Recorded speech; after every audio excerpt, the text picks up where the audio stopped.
అన్ని గీర్సేసాలతోటి రాత్రి బాగా శంకుస్థాపన అయింది. అక్కడ ఇంకొక స్పాట్ పెట్టి ఇంకో ర్యాంప్ పెట్టారన్నమాట. ఈ ఇసుకని తీసుకెళ్లి ఒరిజినల్ ఇసుకలో కలిపేసి ఒరిజినల్ ఇసుక రేటుకి దీన్ని బిల్డింగ్లు పెడతారు. అందుకనే కాకినాడలో 2-3 అపార్ట్మెంట్లు కూడా పడిపోయాయి. ఈ విధమైన ఈ మాఫియాని అరికట్టవలసిన బాధ్యత పోలీస్ యంత్రాంగం ఉంది. చట్టం ఉంది, రాత్రులు తవ్వకూడదని ఒక చట్టం ఉంది. రెవెన్యూ యంత్రాంగాన్ని ఇద్దరిది కూడా. నిన్న రెవెన్యూ యంత్రాంగం స్పందించారు. ఎవరు అక్కర్లేదు, పోలీస్ స్టేషన్ నుంచే మేము వచ్చేస్తున్నాను రా బాబు సర్దుకోండి సర్దుకున్నాం. నిన్న 20 లారీలు ఉన్నాయి. ఒక స్టేషన్కి ఇలా కౌరు చెప్పారు రెవెన్యూ వాళ్ళు. సెకండ్లో లారీలు ఇక్కడి నుంచి పోయినాయి, జేసీపీ మిగిలింది ఇక్కడ. అంటే ఈ విధంగా వ్యవస్థ ఉంది. ఎందుకు చేయలేకపోతున్నారు? అసమర్థులు ఉంటే ఇక్కడి నుంచి ట్రాన్స్ఫర్ చేసి కొత్త వాళ్ళేయండి.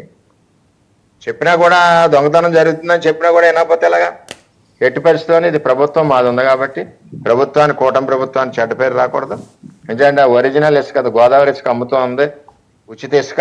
ఇప్పుడు ఆ ఇసుకలు వీళ్ళు మిక్స్ చేసి ప్రభుత్వాన్ని చెడ్డ పేరు వచ్చే విధంగా పనిచేస్తున్నారు. వైసీపీ నుంచి వచ్చి ఏ ముసుగేసుకున్నా ఆడు వైసీపీ పార్టీకి అడ్వాంటేజ్ జరిగే పనులు చేస్తాడు. ఆ పార్టీకి మంచి పేరు వచ్చే పని ఇది. కూటమి ప్రభుత్వానికి చెడ్డ పేరు వచ్చే పని ఈ అక్రమ తవ్వకం. ఈ అక్రమ తవ్వకం కూటమికి చెడు, వైసీపీకి మంచి పేరు. ఆ విధంగా వాళ్ళ యొక్క వ్యాపారాలు చేసుకోవడం గురించి ముసుగు తగిలించుకున్నారు.